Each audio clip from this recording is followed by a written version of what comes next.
The text came through at 2 a.m. while I was on assignment in Seattle. Mom, finally did something about that house of yours. You're welcome. I stared at the message on my phone, lying in the darkness of my hotel room. The house. My house in Alexandria. The 3-bedroom colonial I'd bought 2 years ago. The property I'd carefully selected because it was 15 minutes from the federal courthouse and 20 minutes from my office at the U.S. Marshals Service headquarters. Me, what do you mean did something about it? Mom sold it. You were never there anyway. Always traveling for that job of yours. The money will help your sister with her wedding. I sat up so fast I nearly dropped my phone. Me, you sold my house. Mom, don't be dramatic. We have your power of attorney from when you were overseas. We used it. The house was just sitting empty. $850,000 cash. Your father and I split it with Rachel for her wedding expenses. You can thank us at the reunion next week. My hands were shaking. Power of attorney. From when I was deployed to Afghanistan 6 years ago before I joined the Marshals Service.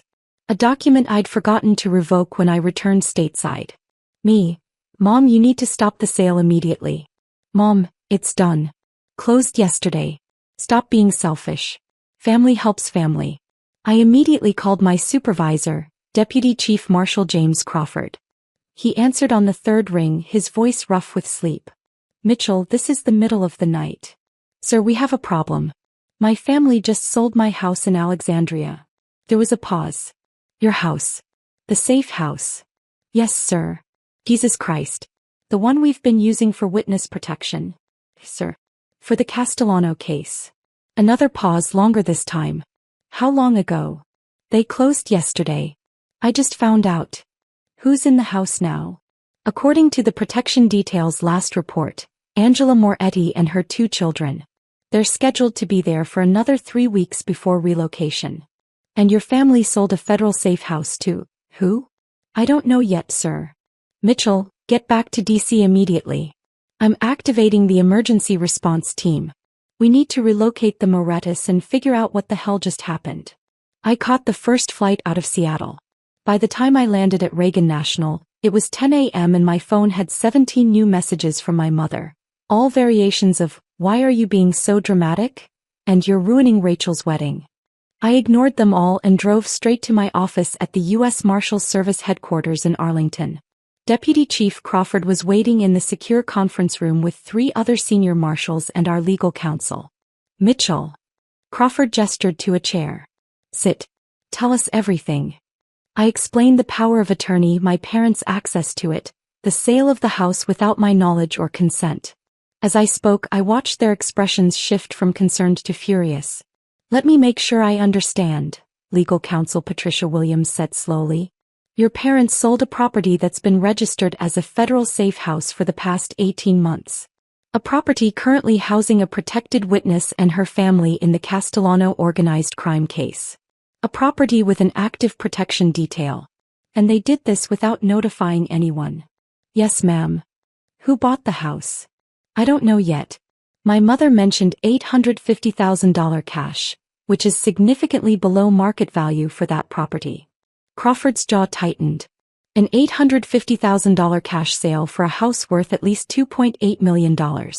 That's either incompetence or something worse. Williams pulled up something on her laptop. I'm looking at the property records now. The sale went through a company called Riverside Holdings LLC. Does that mean anything to you? No, ma'am. She typed rapidly. Riverside Holdings is a shell company. Registered in Delaware. Owners. Concealed through multiple layers. Mitchell, this wasn't a normal real estate transaction. The room went cold. You're saying someone targeted that specific property, I said quietly. I'm saying someone paid cash below market value for a house that happens to be sheltering a witness against the Castellano crime family. That's not a coincidence. Crawford stood abruptly. We need to move the Morettis immediately. Mitchell, you're coming with me. Williams, start the investigation into Riverside Holdings. I want to know who owns it and how they knew about that house. We arrived at the Alexandria house with a full tactical team. The protection detail, Marshals Rodriguez and Chin, met us at the door, both looking confused. Sir, what's going on? Rodriguez asked. We weren't notified of any schedule changes. The house was sold, Crawford said flatly. Without authorization. We're evacuating the witnesses now. Rodriguez's hand moved to his weapon. Sold? How? Family issues, I said quietly. Is Mrs. Moretti inside? With both kids. They're having lunch. We entered quickly.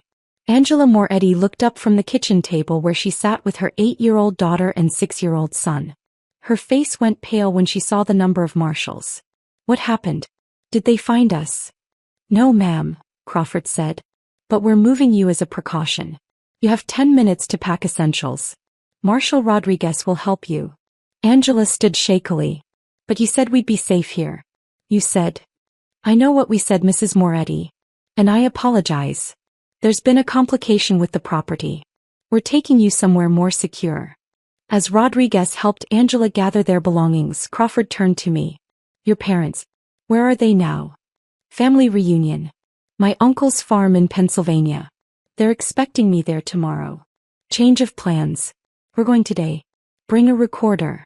We need to document everything they say. We drove to Pennsylvania in a convoy of 3 unmarked vehicles. Crawford, myself, Marshal Williams from our legal team, and 4 tactical support agents. My uncle's farm sat on 50 acres of rolling hills outside Harrisburg. By the time we arrived, it was late afternoon and the reunion was in full swing. Cars lined the long driveway. Children played in the yard. The smell of barbecue drifted from the back patio.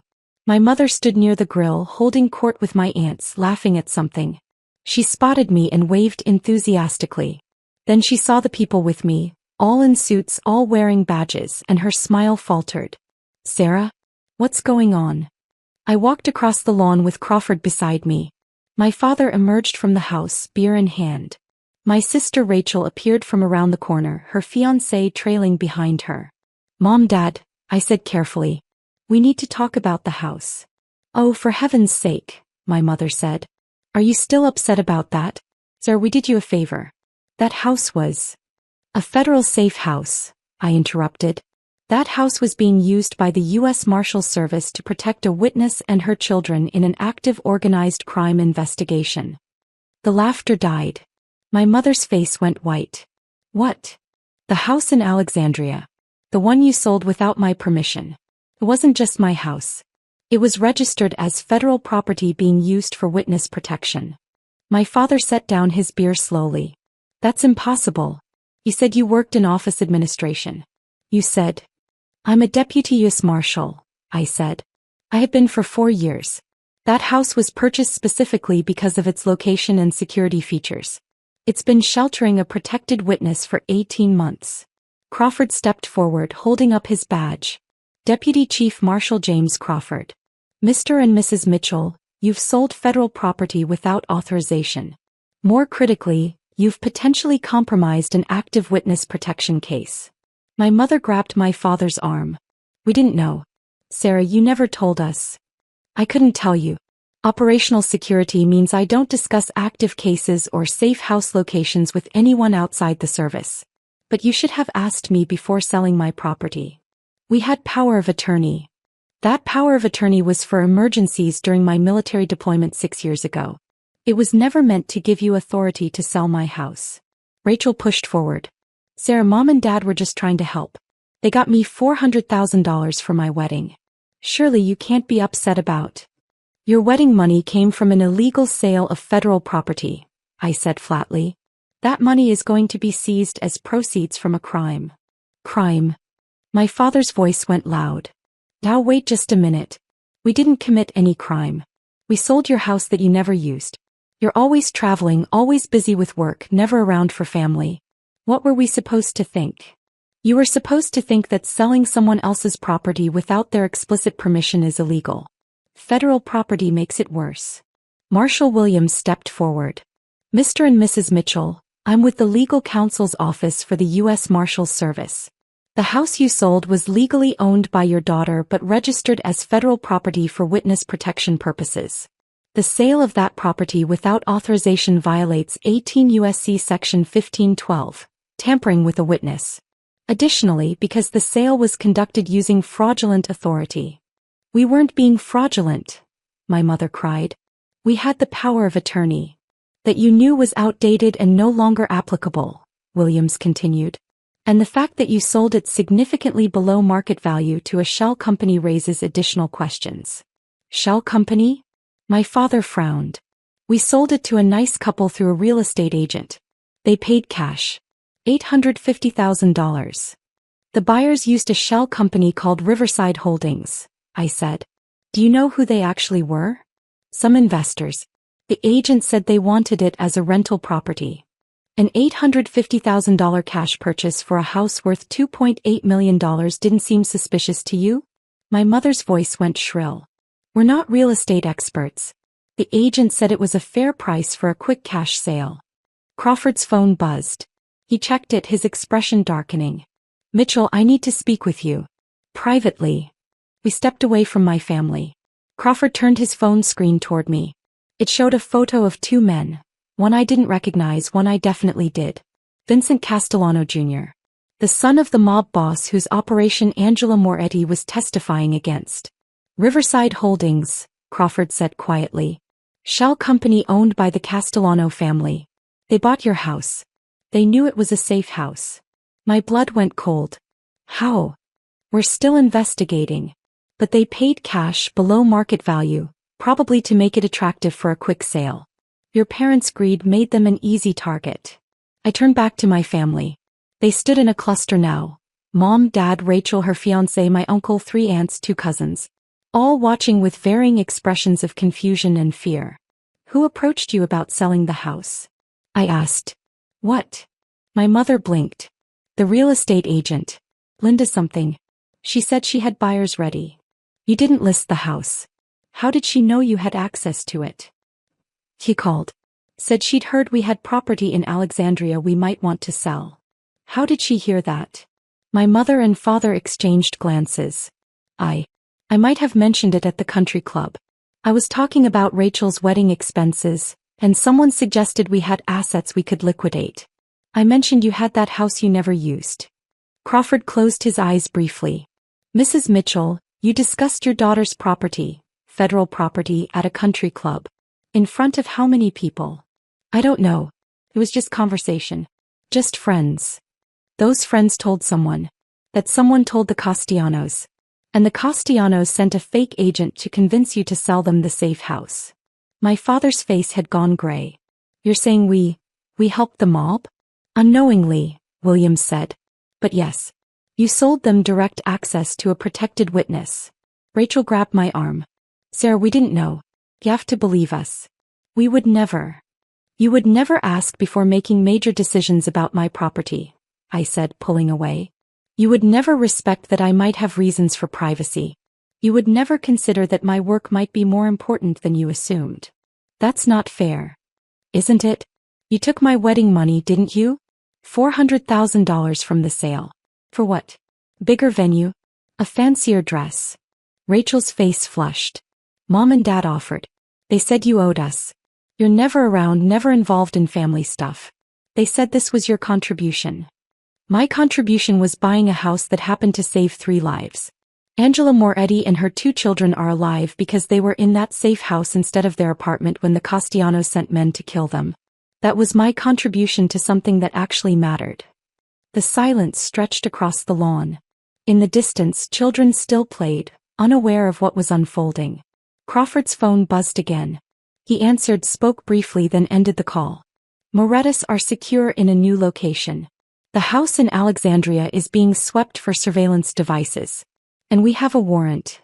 He nodded to the tactical agents. 2 of them approached my parents. Mr. and Mrs. Mitchell, we have a warrant to seize all proceeds from the sale of the Alexandria property. That includes bank accounts, cash, and any assets purchased with those funds. My mother stumbled backward. Seize? You can't, that's our money. It's proceeds from the illegal sale of federal property, Williams said. Additionally, you're both being charged with 18 U.S.C. Section 1512, witness tampering, and 18 U.S.C. Section 641, theft of government property. You'll need to come with us for formal processing. Sarah. My father turned to me, his face desperate. Sarah, stop this. Tell them it was a misunderstanding. Tell them we didn't mean any harm. I looked at him for a long moment. Dad, you sold a safe house to the mob. Whether you meant harm or not, you endangered 3 lives. I can't stop this. I wouldn't stop this if I could. We're your parents. And Angela Moretti is a mother with 2 children who watched her husband murdered by the Castellanos. Your actions almost got her killed too. So no, I'm not stopping this. My parents were taken into custody that evening. Rachel's bank accounts were frozen. The $400,000 wedding fund seized as evidence. Her fiancé left 2 days later, claiming he needed time to think. The investigation into Riverside Holdings led to the arrest of 3 Castellano associates and exposed a network of corrupt real estate agents being used to track federal properties. The mob had been systematically trying to identify safe houses across the eastern seaboard. My parents' carelessness had given them exactly what they wanted. Angela Moretti and her children were relocated to a secure facility out of state. She testified successfully against Vincent Castellano Sr. He's now serving life in federal prison. His son Vincent Jr. got 20 years for witness tampering and related charges. My parents faced trial 6 months later. They were convicted of witness tampering and theft of government property. Dad got 4 years federal prison. Mom got 3 years plus 2 years supervised release. The judge was clear. Ignorance wasn't an excuse when their actions nearly cost 3 lives. Rachel lost everything: her wedding fund, her venue deposit, her fiancé, her reputation. Last I heard, she'd moved to Oregon to live with our aunt. I visited my parents once before they went to prison. They sat across from me in the federal holding facility, both wearing orange jumpsuits, both looking a decade older than they had at the reunion. "Sarah," my mother whispered. "Please. Can't you do something? Talk to someone? Your father's health." "Mom, I'm a deputy marshal. I can't interfere with a federal prosecution. You know that. But we're family. Family respects boundaries. Family asks permission. Family doesn't sell each other's houses to mobsters." My father's hands shook on the table. "We didn't know they were mobsters. We didn't know it was a safe house. We didn't know any of it because you never told us what you really do. I couldn't tell you. And clearly I was right not to trust you with sensitive information. Look what you did with basic property ownership." "So this is our punishment?" my mother asked. "Prison? Because we tried to help our daughter with her wedding? You tried to help yourself to money that wasn't yours. Angela Moretti is alive because we evacuated her in time. If the Castellanos had gotten to her first, if she and her children had been killed, you'd be facing murder charges. 4 years in prison is getting off light." My father's face crumpled. "When you get out, will you?" "Will I what? Forgive you? Welcome you back to family dinners? Pretend this never happened? We're your parents, Sarah. You were my parents. Now you're federal inmates who compromised a witness protection case because you were too selfish and too careless to ask a simple question before selling my house." I stood up. "I hope you use your time in prison to think about consequences. Real consequences, not just what happens to you, but what could have happened to 3 innocent people because of your actions." 2 years later, I received a letter from my mother. She'd been transferred to a minimum security facility in West Virginia. The letter was 8 pages of apologies, explanations, justifications. She missed me. She wanted to make things right. She'd learned her lesson. I read it once, then filed it with the case documents. Deputy Chief Crawford found me in my office later that day. "Heard your mother reached out. She wants reconciliation. You going to give it to her?" I thought about Angela Moretti, who'd sent me a Christmas card last year with a photo of her kids. They were smiling. They were alive. They were safe because I'd moved fast enough to get them out of that house. "No," I said. "I'm not. Family's important, Mitchell. So is doing your job right. So is protecting people who can't protect themselves. So is maintaining boundaries with people who've proven they can't be trusted." Crawford nodded slowly. "Fair enough. For what it's worth, you handled this situation with more professionalism than I would have managed." "It wasn't personal, sir. Wasn't it?" I met his gaze. "It was absolutely personal. But that doesn't change the fact that they broke federal law and endangered federal witnesses. Personal feelings don't override duty." "No," he agreed. "They don't. My parents were released from federal prison 18 months ago. Mom served her full sentence. Dad got out 2 months early for good behavior. They moved to Florida, away from the judgmental whispers of their Pennsylvania community. They've written to me periodically. Cards on my birthday. Emails on holidays. Each one asks for a chance to talk, to explain, to rebuild. I haven't responded to any of them. Maybe someday I will. Maybe someday enough time will pass that I can separate who they were from what they did. Maybe someday I'll be able to sit across from them without seeing Angela Moretti's terrified face when we evacuated the safe house. But not today. Today I have a job to do. Witnesses to protect. Cases to build. People who depend on the U.S. Marshals Service to keep them safe from the criminals who want them dead. And I can't do that job if I'm wasting energy on family members who valued $850,000 more than they valued respecting my boundaries, my property, or the lives of 3 people they'd never met. So I keep working. I keep protecting witnesses. I keep maintaining the professional standards that my parents' actions nearly destroyed.